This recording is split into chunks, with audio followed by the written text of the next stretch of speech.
গন্তব্য Puri, by road. আমি সঙ্গে আমার এক আত্মীয় পরিবার। তো আমি স্টার্ট করেছিলাম বেসিক্যালি বাগনান থেকে, আর আমার আত্মীয় পরিবার ওরা এসেছিল হলদিয়া থেকে। তো আমরা একটা কমন পয়েন্ট, সেটা হচ্ছে কোলাঘাটের পর দেউলিয়া বাজার। তো ওখানে আমরা মিট করলাম। মিট করার পর ভোরের বেলা গরম গরম রোড সাইড ধাবার চা, কি দারুণ অনুভূতি। তো খানিকটা এগোনোর পর দেবরা টোল ট্যাক্স ক্রস করার পর 10-12 কিলোমিটার ক্রস করার পর মোহনপুর বলে একটা জায়গা আছে, তারও কিছুটা পর 1-1.5 কিলোমিটার পর একটা 3 মাথার মোড় আছে, যার রাইট সাইড চলে যাচ্ছে ঝাড়গ্রাম, লেফট সাইড চলে যাচ্ছে খড়গপুর টাউন, আর সোজা রাস্তা চলে যাচ্ছে থ্রু ভুবনেশ্বর, চেন্নাই। তো আমরা ওই রোডটা ধরেই সোজা রাস্তায় সকালবেলা মনোরম পরিবেশ উপভোগ করতে করতে সবাই মিলে এগিয়ে চললাম, দুটো পরিবার। ভোরের বেলা সবারই খুব আগ্রহ ছিল যে সূর্য মামা কখন উঠলেন রক্তিম আভায় লাল থালার মতো গোলাকার।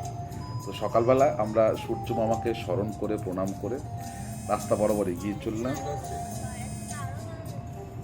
তো সকালবেলা সবারই বেশ ইচ্ছে হচ্ছিল যে আর একবার চা খাই। হ্যাঁ, ফ্লাক্সে যে চা ছিল আমাদের কাছে, তো আমরা ভাবছিলাম যে একটু সাইডে দাঁড়িয়ে কোথাও একটু চা খাওয়া যেতেই পারে, কিন্তু তারপরে ভাবলাম যে রোডটা ফাঁকা, এই মুহূর্তে যতটা এগিয়ে যাওয়া যায় ততটাই ভালো। তো ঠিক আছে, মানে বালেশ্বরের শুরুতে বা অ্যাটলিস্ট ওয়েস্ট বেঙ্গলটা ক্রস করে, তো সেখানে গিয়ে নয় একবার দাঁড়ানো যেতেই পারে ফাঁকা একটা জায়গা থেকে। তো সেই ভেবে ফাঁকা রাস্তা ধরে আমরা বেশ খানিকটা এগিয়ে চললাম এই রাস্তা বরাবর। হ্যাঁ, চা পান হলো, তারপর সূর্যমামা আস্তে আস্তে করে মধ্য গগন থেকে উঠতে শুরু করলেন, সকালে এগোতে শুরু করলো। তো সেই হিসাবে উনি ওনার রূপ দেখাতে শুরু করলেন। আকাশ পরিষ্কার পরিচ্ছন্ন, বেশ সুন্দর সোনালি একটা দিন। তো সেই হিসাবে আমাদের এগিয়ে চলা সোনালি দিনকে সঙ্গে নিয়ে। তো এখানে একটু বলে রাখা ভালো যে উড়িষ্যা এন্ট্রান্সে বা এন্ট্রি করার পরে, ওয়েস্ট বেঙ্গল ক্রস করার পর এখানে কিন্তু স্পিড লিমিট আছে।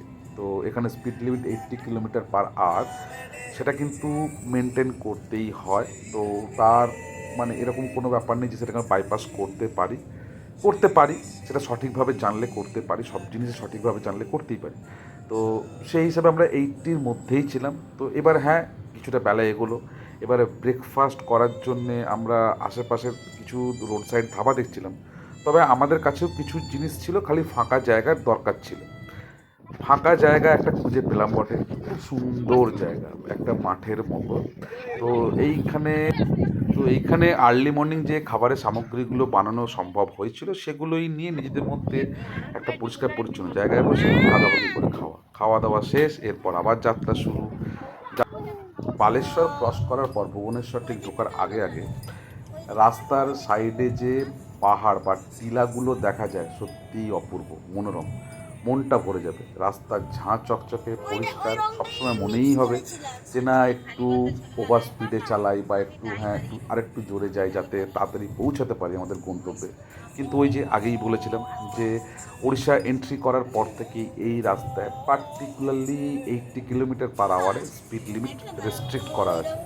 হ্যাঁ, এখানে একটা জিনিস বলে রাখা ভালো, এখানে এই স্পিড লিমিট আপনি ব্রেক করতেই পারেন, বাট বিষয়টা হচ্ছে যে এখানে ওড়িশা গভর্নমেন্ট বেশ কতগুলো ওয়াচ টাওয়ার বা টাওয়ার বসিয়ে রেখেছে, যেগুলো সেন্স করে আপনার ফাস্ট্যাগকে ডাইরেক্ট। তো আপনি যখনই ওভার স্পিডে থাকবেন, মানে 80 কিলোমিটার/আওয়ার স্পিড ব্রেক করবেন, খুব স্বাভাবিক অর্থেই এই সেন্সিং টাওয়ারগুলো থেকে ডাইরেক্ট আপনার সেন্স করবে ফাস্ট্যাগটি, এবং ওখান থেকেই যে পরিমাণ পয়সা ফিক্স করা আছে, তো ওখান থেকে পেনাল্টি হিসাবে ডাইরেক্ট চলে যাবে উড়িষ্যা গভর্নমেন্টের আরটিওতে। তো খুব সাবধান, যদি খেয়াল করতে পারেন আপনি স্পিড ব্রেক করতেই পারেন বা 80-র উপরে যেতেই পারেন, বাট আমরা যাইনি।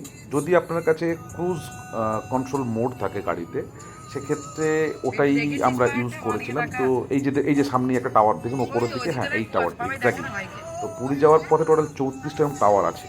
একটা জিনিস একটু খেয়াল করার জন্য বলে রাখা ভালো, যে পুরীর জাস্ট আগে যে বাস স্ট্যান্ডটা আছে, মানে পুরীর যে মেন বাস স্ট্যান্ড, তো ওটা জাস্ট ক্রস করার পরেই একটা জায়গা দু মাথার মোড় আসবে। তো যেখান থেকে রাইট সাইড দিলে, মানে পুরনো পুরীর দিকে না গিয়ে রাইট সাইড দিলে কিন্তু এই মেরিন ড্রাইভের ভিউ আপনি পাবেন, এবং অনেক ফাস্টেস্ট ওয়েতে ডেস্টিনেশন পৌঁছাবেন। তো এই হচ্ছে আমাদের হোটেল তারা প্যালেস, খুব সুন্দর একটা হোটেল, যেখান থেকে আমাদের সকাল দেখা। পুরীর নৈসর্গিক সুন্দর সকাল আর পুরীর বিচ, কচিকাচাদের খেলার জন্যে এর থেকে ভালো শর্ট ডেস্টিনেশন মানে আমাদের আউটসাইড অফ বেঙ্গলে যদি আপনি সমুদ্রের ধার পেতে চান, তো এর থেকে ভালো শর্ট ডেস্টিনেশন আমার মনে হয় খুব কমই অ্যাভেলেবেল। তো দারুণ একটা জায়গা। আর হোটেলটাও আমাদের একদম বিচ সাইডে ছিল, যা রাস্তার উল্টো দিকেই বিচ। তো দারুণ, হোটেলটা বেশ সুন্দর। তো উড়িষ্যার রাস্তা এমনিই খুব সুন্দর, ঝাঁ চকচকে রাস্তা। আপনার প্রত্যেকটা মুহূর্তে আপনি সাইডে যে সবুজে ঘেরা, তো দারুণ মনোরম একটা দারুণ দারুণ বেশ ভালো লাগবে। এখানে কতগুলো জিনিস একটু বলে রাখি, সেটা হচ্ছে যে রাস্তা দেখে তো মনেই হবে যে স্পিডটা একটু বাড়িয়ে নিই, কিন্তু ওই আগেই বলেছিলাম যে স্পিড লিমিট আছে, সেটা রেস্ট্রিক্টেড। সেকেন্ড হচ্ছে যেটা বলা মেন উদ্দেশ্য, যে গুগল ম্যাপ আমরা সব জায়গাতে ইউজ করি, হ্যাঁ সেটা ঠিক আছে, গাইডেন্সের জন্য দরকার, কিন্তু গুগল ম্যাপের সাথে সাথে রাস্তার যে গভর্নমেন্ট হোক বা সেন্ট্রাল গভর্নমেন্ট NHAI এর যে সাইনবোর্ডগুলো, ডিস্টেন্স সাইনবোর্ড বা যে ডিরেকশন সাইনবোর্ড, সেটাও কিন্তু আমাদের ফলো করাটা খুব দরকার, খুব জরুরি।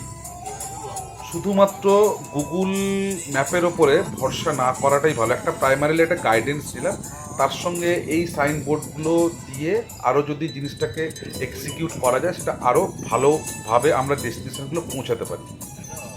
পুরীর মেন শহর যেখানে আমরা ছিলাম বিচ সাইডে, তো সেখান থেকে সূর্য মন্দির মানে কোনার্ক টেম্পলের ডিস্টেন্স ছিল 37 কিলোমিটার। তো আমরা অন দ্য ওয়েতে প্রচণ্ড ভালো ভিউ পেয়েছি। এবং সর্বোপরি সান টেম্পলে যাওয়ার জন্য একটা জিনিস বলে রাখি, সঙ্গে একটু জলের বোতল আর একটা ছাতা অবশ্যই নিয়ে রাখবেন, কারণ ওখানে সূর্যের ঘোরাফেরাতে তো বেশ ভালো টেম্পারেচার আপনি পাবেন সবসময়। সূর্য মন্দিরের মধ্যে এক বহুজাতিক সংস্থা, তারা পুরীর পুরনো যে ভাস্কর্যগুলো সেগুলোকে রিমডেলিং করেছেন একটা মিউজিয়াম হিসাবে। এখানে এন্ট্রি পাস ওই 40 টাকার মতো। আর একটা বড় ব্যাপার, এরই সাথে পাশেই একটা ক্যাফেটেরিয়াও আছে, যেখানে আপনি লাঞ্চও করতে পারেন, তো সেই ব্যবস্থাও আছে। এটা হলো পুরীর বোটিং, প্রায় 2 কিলোমিটার ভেতরে, আনবিলিভেবল। লোকাল কিছু সাইট সিন করতে পারেন, সেটা যেমন চন্দ্রভাগা বিচ বললামই আগে, যে একটা মনোরম একটা বিচ, বেশ ভালো লাগবে। তার সঙ্গে লোকালি যে জায়গাগুলো আছে, জগন্নাথের মাসি পিসির বাড়ি, মামার বাড়ি, এগুলো আছে, একটা জৈন মন্দির আছে। তো এগুলো আপনি নিজের গাড়ি না নিয়ে গেলেও, সেক্ষেত্রে আপনি লোকালি যে ওখানে টোটো পাওয়া যায়, আপনি একটা যদি বুক করে নেন, নিজেদের মতো করে নেগোশিয়েট করেন, সেটা ওই ওরা সারাদিনের জন্য মোটামুটি 500-600 টাকার মতো নেয়। তো আপনি সেই হিসাবে কথা বলে নিয়ে ওদের সঙ্গে বেরোতেই পারেন। আর হ্যাঁ, পুরীতে বোটিং এটা দারুণ একটা অনুভূতি। তো আমরা সেই অ্যাডভেঞ্চারটা করবো বলে এমনিও মেন্টালি প্রিপারেশন নিচ্ছিলাম। তো যেটা করে ওরা, একটা ফুল বোট, মোটামুটি 6 জনের সিট, ওরা 2400 টাকা ক্লেম করে। মেন বিচের ধার থেকে প্রায় 2 কিলোমিটার বঙ্গোপসাগরের ভেতর অবধি নিয়ে যায়, পুরো নীল বঙ্গোপসাগর। সেখান থেকে আপনাকে পুরী মন্দিরের যে মেন চূড়া, জগন্নাথ দেবের যে মন্দিরের মেন চূড়া, সেটা দেখাবে ওরা। পুরীতে আসবেন অথচ মদনমোহনও খাবেন না, তা বললে তো হয় না। এবার ফেরার পালা। একটা লাস্ট ইনফরমেশন দিয়ে রাখি, এই টোটাল রোড ট্রিপে আমাদের ডেবরা থেকে মানে খড়গপুর থেকে আপ অ্যান্ড ডাউনে প্রায় 1,500 টাকা মানে 750 টাকা ইচ লেগেছিল টোল।